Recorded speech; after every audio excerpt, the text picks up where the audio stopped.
Hey everybody, how's it going? It is Matt and it is Bloodthirsty Thursday. Yes, folks, it is almost TGIF. Thank goodness. First and foremost, I do hope each and every one of you have a great morning, evening, dawn, day, or dusk, all that lovely stuff, because life really is too short as is. Please do like, share, and subscribe. I love seeing each and every one of you here every Monday through Friday. I see that I'm almost up at that 400 mark. That would be really cool if I could get that by the end of the year.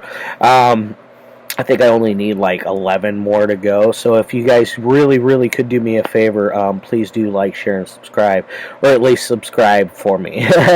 Anyways, oh, and before I forget, also do look in the description box for more information on the daily film, such as your brief synopsis, your starring cast, the runtime of the cut I'm watching, along with the director, MPAA rating, if there is one that exists, some trivia, and then, of course, a link for either a trailer or a link for a scene in the movie. So you get a little bit of extra information in there so you can get a better taste of whatever it is I'm jabbering on about for the day. I mean, it definitely helps you.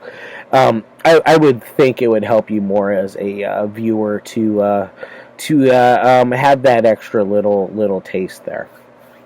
Now that I got all that out of the way, let's move on to the film of the day. Now we're going to be reviewing one of my favorite Christmas films. It is my favorite Christmas film of all time. At least I would say it is for any genre that exists. This is my favorite Christmas movie. And came out back 40 years ago, back in the magical year of 1980 when I was born, folks. It is none other than Better Watch Out, a.k.a. Christmas Evil, a.k.a. Terror in Toyland, I believe is what the other title this one is ran under. This is a superb piece of cinema right here, guys. I watch this every year, twice during the holiday season, and then once sometime in July, usually for the Christmas in July thing. This is one of my go-to classics. I absolutely love and adore this movie and can watch it 7 days a week and not get tired of it. This is my jam. This is my faves. Now this one, let's see. This is the Vinegar Syndrome release, by the way. It is a standard issue pressed Blu-ray and DVD on there. It does have some special features on there, like it's got deleted scenes. It's got your auditions, which is absolutely amazing because you get to see all the other people that auditioned for both Jeffrey DeMunn and Brandon Maggart and Diane Hall's characters. All three of those characters. It was really kind of cool to really see who else had gone in there, because it was mostly people I had recognized from things. There was a couple in there, one or two in there that I didn't recognize that actor at all. But overall, it was really cool to have that on there. You got a nice little interview on here with Brandon Maggart himself, the guy who plays Harry, our main character, who is a disturbed man, in my opinion. Well, in everybody's opinion, he is a very disturbed man. I feel like he is misunderstood is the biggest thing I would say with him. Now, as far as other special features, like I said, there's an interview with him on there. There's also an interview with Lewis Jackson himself, the director, writer, creator of Christmas Evil, or as he wanted to call it, You Better Watch Out, which is I feel like is a better title, to be quite honest. Christmas Evil just doesn't really work in this artwork. It's just like it's playing it up like it's more of a horror movie than what it really is. It's more of a character study, is what I would call it. A drama about a man who has a very extreme mental illness that believes he is Santa Claus. And he goes to the degree that he dresses up like him. He makes naughty and nice lists of all the kids in the neighborhood. He just, everything he does, he eats, breathes, sleeps, and just everything is Santa Claus. It's quite the obsession. I can't really say a whole lot because we all have our own obsessions, and mine is movies. So I won't judge him too far on that, other than he goes a little too far when it comes to the naughty and nice. Like at one point, there's one kid in here named Moss Garcia who's a little jerk. He's one of those kids. He has impure thoughts, negative hygiene. He's mouthy. He kicks over garbage cans and things like that.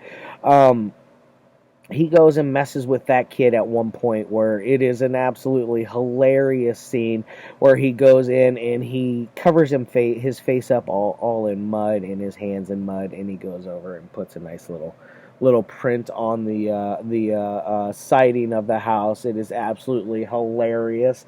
It's a great little scene. He goes and hides in the bushes because he hears Moss Garcia and his mom, played by Patricia Richardson, I believe is what her name is, which turned out to be, she eventually became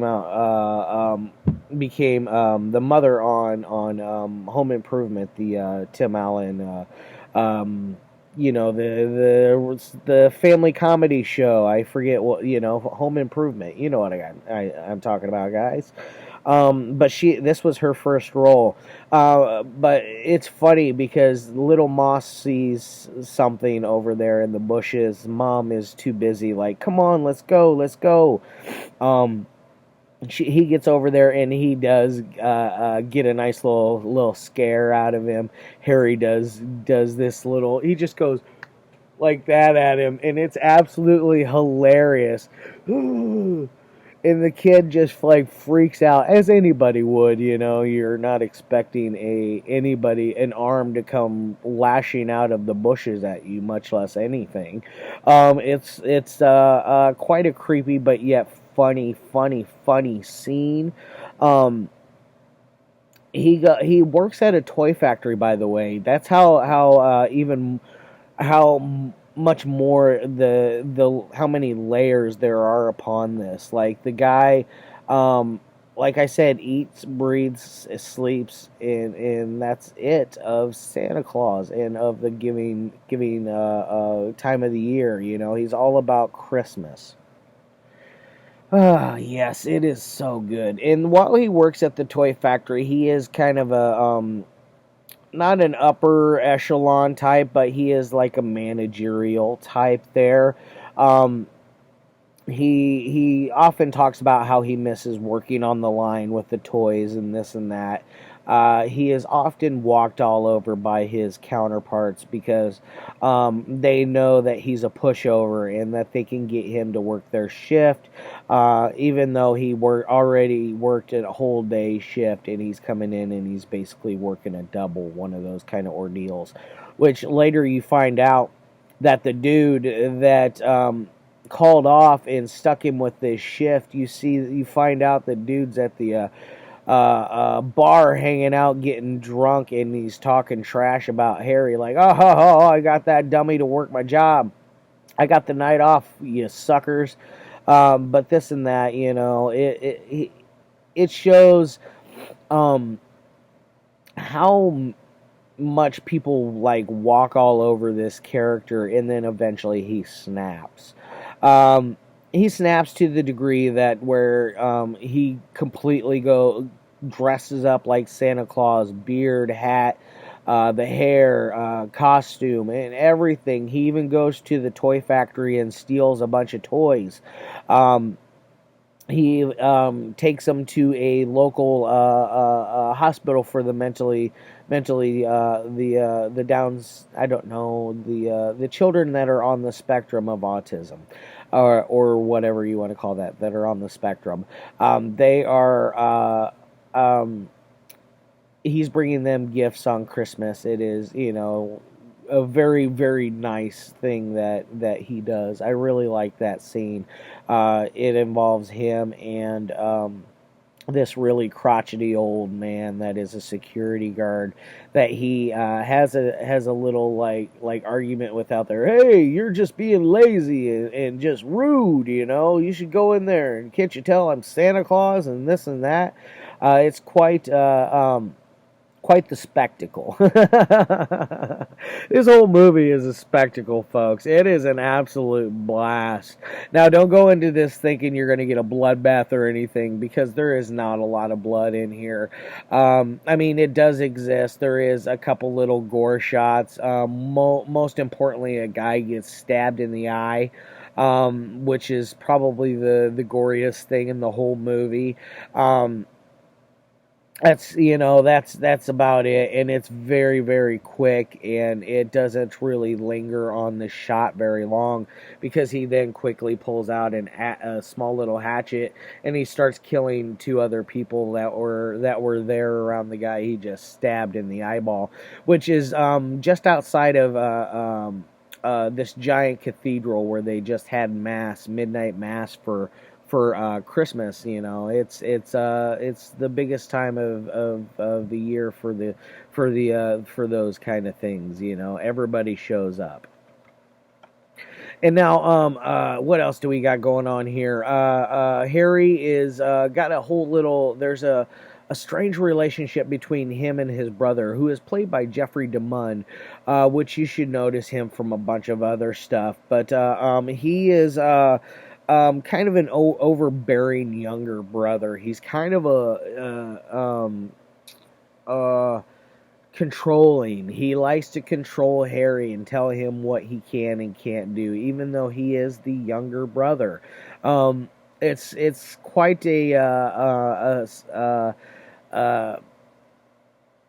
it's weird how you get that kind of relationship going on, like how strained it is between them, because the whole thing essentially, it starts all the way back in 1949, I think is where they say, or 46, or it's back, I think it's 49, but either way, it's in the 40s. They happen to both the children, both Brandon Maggart and Jeffrey DeMunn's characters, they're Harry and Philip are their names. Harry and Philip happen to witness Santa Claus bringing in some gifts for them, blah, blah, blah, blah. Fast forward it just a pinch later of that night, and Harry is down there, like, sneaking down and watching as Santa Claus is having sexual relations with their mother. It causes him to go haywire. He goes upstairs and shatters a snow globe. Why, I don't know. And secondly, why did the parents not hear it? And then he goes over and he proceeds to pick it up, and his hand he's got a big old cut in his hand. That's one of the few, like, bloody parts in the movie. It's not like gory, but you can see that there's blood. It's very, very, like, cheesy looking blood. It's kind of looks like paint a little bit. But that's ultimately what changes how he felt about Santa Claus and Christmas, and he wanted to go and relive everything before then, when everything was still innocent and everybody was still kind and loving and caring, and it actually went out of their way to be good civilians, things like that. Which I don't blame the guy. He wanted to go back to a simpler time. Sometimes I'd wish that myself, when things were a little simpler, but we